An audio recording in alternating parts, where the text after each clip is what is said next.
Hello and welcome to the Busy Mom Show, the show to help women and their families thrive. I'm your host, Dr. Leonora Rhodes, health and happiness coach and author of Beyond Soccer Mom, Strategies for a Fabulous Balanced Life. And today I'm delighted to introduce to you Lori Mihalich. Levin, is that how you pronounce your last names? Lori Mihalich Levin. Ah, there you go. And Lori is founder of the Mindfulness Return, which is an e-course to help mothers in the return to work after having children. And she's also a healthcare regulatory attorney and a mom of 2 redhead boys. So welcome to the show today, Lori. Thank you for coming on. Thank you so much for having me, Leonora. Good to see you.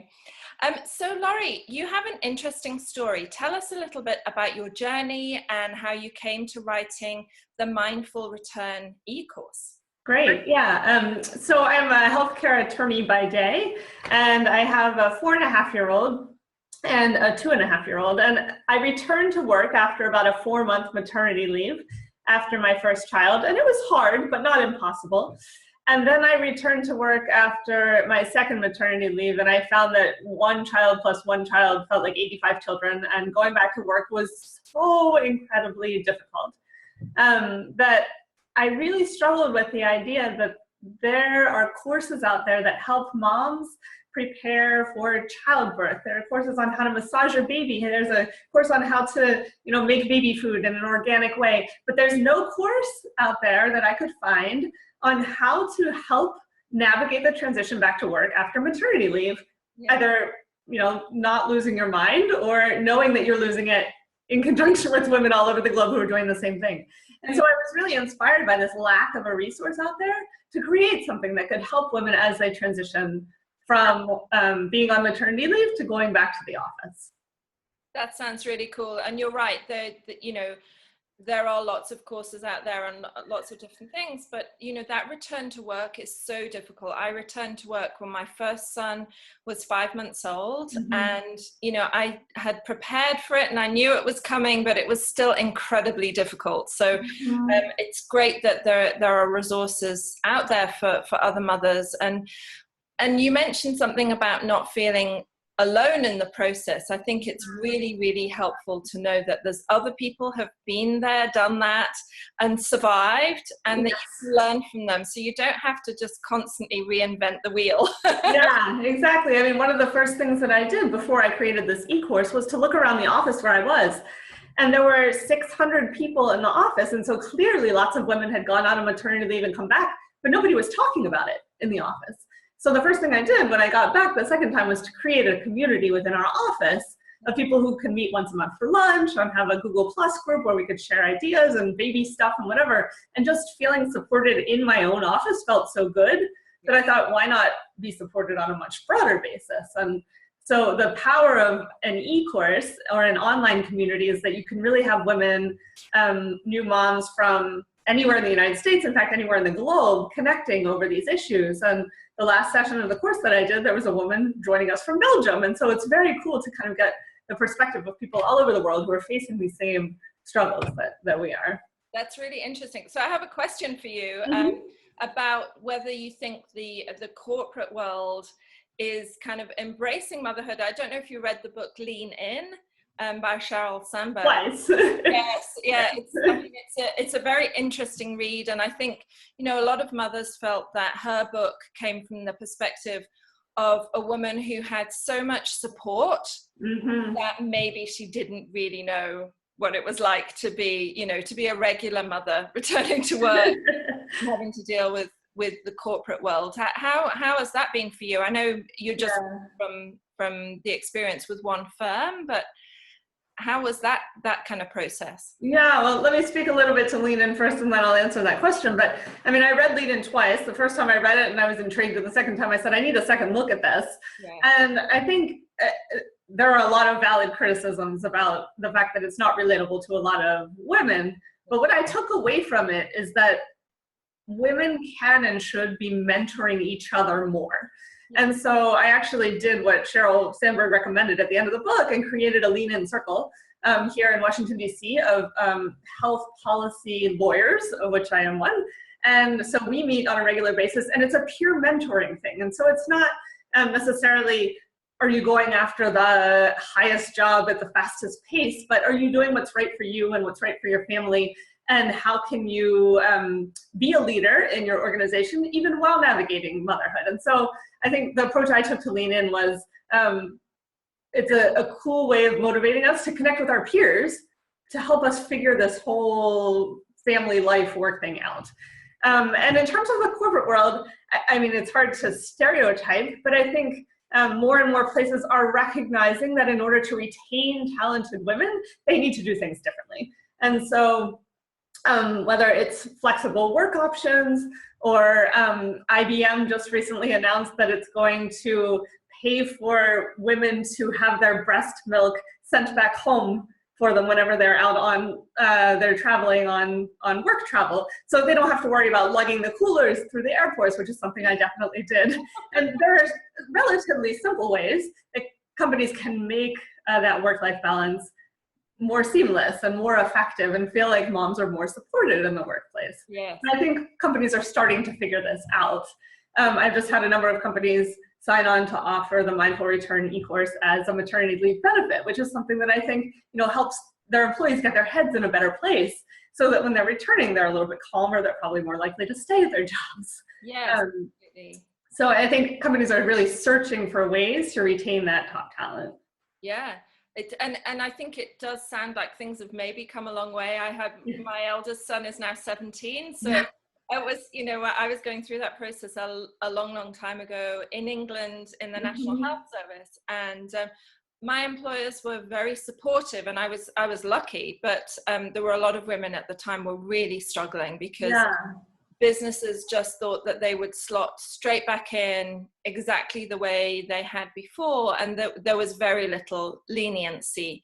And I did actually have a couple of friends who ended up going through lawsuits because when they got back to work, they were effectively bullied out because they were mothers at this stage, which is terribly sad. I'm sure that still goes on, but I was going to say I am hopeful and optimistic, but I'm not blind to the fact that that definitely still exists. And there are so many women who are, say, hourly wage workers who can't have the flexibility of working from home a couple of days a week, and there are companies where women have been called back from maternity leave before it was even ended so that they could continue their jobs. So the stories still continue, and certainly we don't have mandatory paid leave in the United States, which is something I dream about.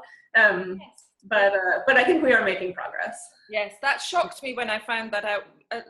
Just to explain to the viewers, Laurie and I were at a conference called the Museum of Motherhood Annual Academic Conference. And that was the first time that I found out that there was no statutory paid leave for mothers here, which I think in most of Europe certainly does exist. I mean, we're one of only 2 or 3 countries in the entire world that doesn't have paid leave. It's shocking. It really. Yeah. That really blew me away. And as you say, for mothers who are on a minimum wage, and with the extortionate costs of childcare, it makes it unsustainable for them to actually return to work or to have a relationship with their child. If they're kind of forced back to work for financial reasons. So tell me about the struggles that come up most often in the course that you run. What type of topics do you address, and what kind of comes up in the forum? Sure. So, I mean, they run the gamut, really, from extreme fatigue to how do I leave my baby with a woman or a caregiver or at a daycare where I believe that they're qualified, but I don't know them, and I have to take that leap of faith, to entrust my child with someone and go somewhere else. Struggles that come up include getting a meal on the table at night and trying to get all the dishes washed and the lunches packed and the bottles and pump parts all put together in time to go to sleep so that you can wake up in 2 hours to feed the baby. Kind of a sense of, am I going to get behind my colleagues? Am I going to fall behind in my career because I've taken a couple of months off? How will my boss view my new perspective on the world. Can I leave at 4:30 every day to pick up my child because daycare closes at 5 or 5:15 and still be an effective contributor to my team? What will happen to my team while I'm gone? Will people take over my projects and my work? And if they do, will I ever get them back? And do I want them back? And all sorts of things come up. And am I struggling alone? And a lot of people now don't live in a place with a lot of extended family around them. And who's going to help out? And there are a million questions that come up when a woman is thinking about going back to work. I'm sure. Yes, absolutely. And it's funny you should mention it. With me, it was the kind of worrying about the quality of care that was one of the biggest issues. And I was unfortunate. My son got sick kind of at the end of the very first week of being in daycare. And it was incredibly challenging. I remember leaving him one day when he was a little bit better, but not 100% better. And one of the women who was looking after him seemed a bit irritated, and I was just like, it was heartbreaking to leave him, knowing that that's one of the big struggles we talk about in the course, is how do you juggle sick days and snow days and times when your whole team is working and they're expecting you to be there, but you just simply can't. And my husband and I actually sit down on Saturday night. We have a Saturday night meeting where we plan out a lot of things, including who's going to be able to take which day of the week if one or the other child gets sick, whose priority that day is more important at work. And often what we'll do is, if we have the flexibility that day, is we'll both take off and then we'll juggle phone calls during the day. So he'll take the 9 o'clock slot, I'll take the 11 o'clock slot, and we'll all try to make it work. But it's something that, especially if you're working with colleagues who don't necessarily have little kids, they don't understand that at a moment's notice, you might have to run out to go pick them up. Yes, absolutely. Absolutely. So, your course is called the Mindful Return. Mindful Return or Mindfulness? Mindful Return, yeah. Yeah, so we discussed at the conference a little bit about the whole mindfulness concept. Explain to the viewers, because I think mindfulness is something that is becoming, people are becoming more aware of, but there are still a lot of people who are not really, tuned into that kind of concept of mindfulness. What does that mean to you? Yeah, so I think I first approached the word mindfulness with, it must be about meditation. And I think meditation is an important component of mindfulness. But the reason I called the course Mindful Return is that I have a vision of two different things that mindfulness means to me. One is mindfulness is being in the present moment, being where you are when you're there. So when you're with your baby, you're with your baby. When you are at work, you're at work and you're not, thinking about the 50 other things that are happening at home. And so for me, the way to be most effective in both places is to actually be present. And for me, mindfulness is being present. The other thing for me that mindfulness is to do the planning required to get yourself in a place where you can be present. So it does mean a lot of advanced work and figuring out all the logistics about what's going to happen when, and what are the techniques that I can implement to get organized and optimize my time, and also to schedule self-care so that I feel good about myself, so that when I am with my baby, I can appreciate that time and really, really be there. Because the goal is to be present when you're with your child, right? So I think it's both the being present and the planning so that you can free up your brain cells to be present. Yeah, definitely. It was funny. I have two teenagers, and they were both very sick when they were babies, and I ended up having to leave my job because I couldn't leave them with other people. And it was a very stressful time. And like you were talking about self-care, I did very little self-care for a long, long period of time. And I remember one day I was doing some washing up some pots and pans, and my kids were kind of tugging on my skirt or my pants, whatever I was wearing. And I was talking to them, and I suddenly got this horrible wave of realization that I wasn't giving them any real attention. I was talking to them, but I wasn't present with them at all.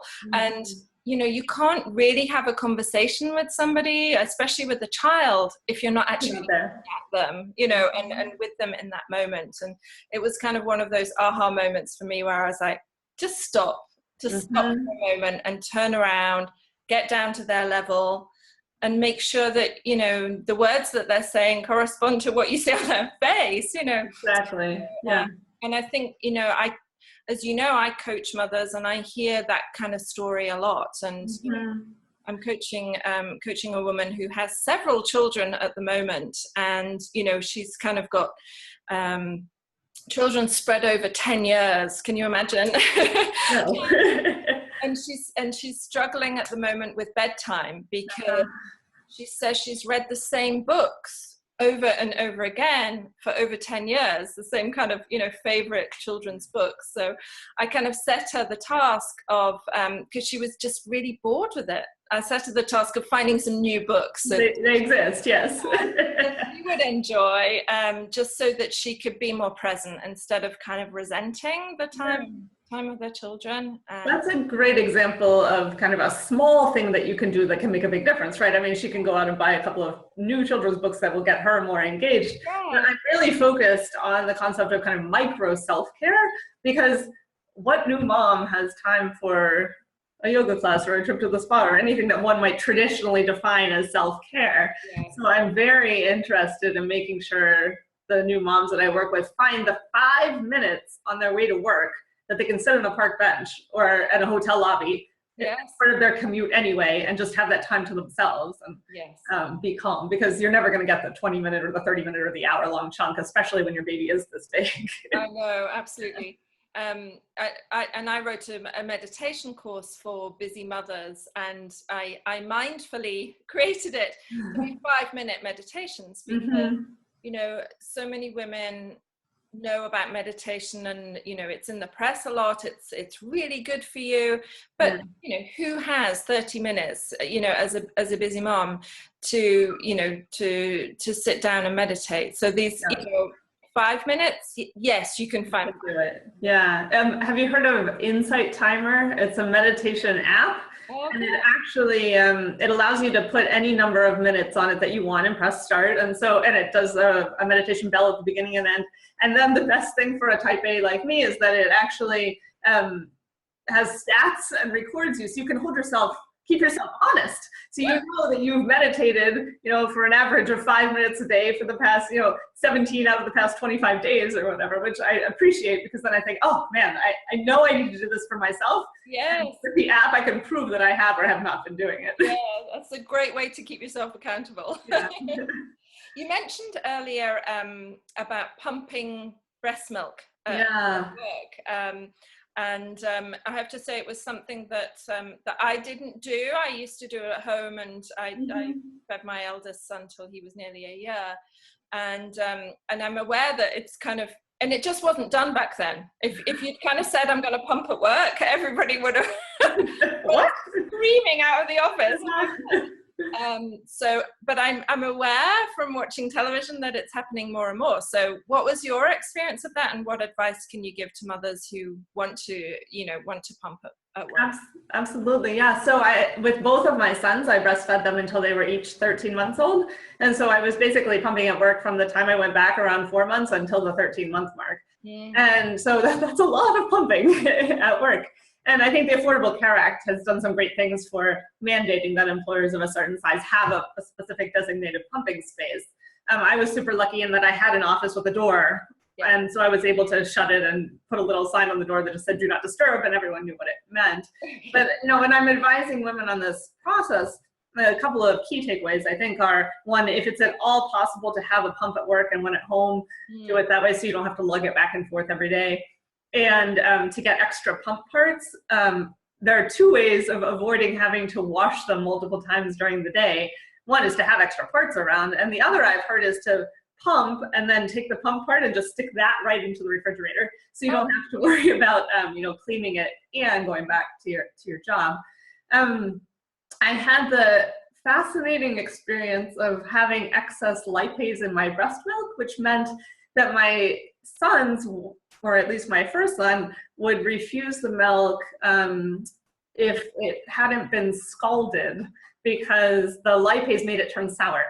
Oh, wow. So with my first son, I thought it was a bottle issue. So, we tried lots of different bottles with the breast milk. He wouldn't take it. And then suddenly one day my husband, in an attempt to try and show him that it was okay to take a bottle, my husband took the bottle and went, sip, sip, sip. Oh my gosh, this is disgusting.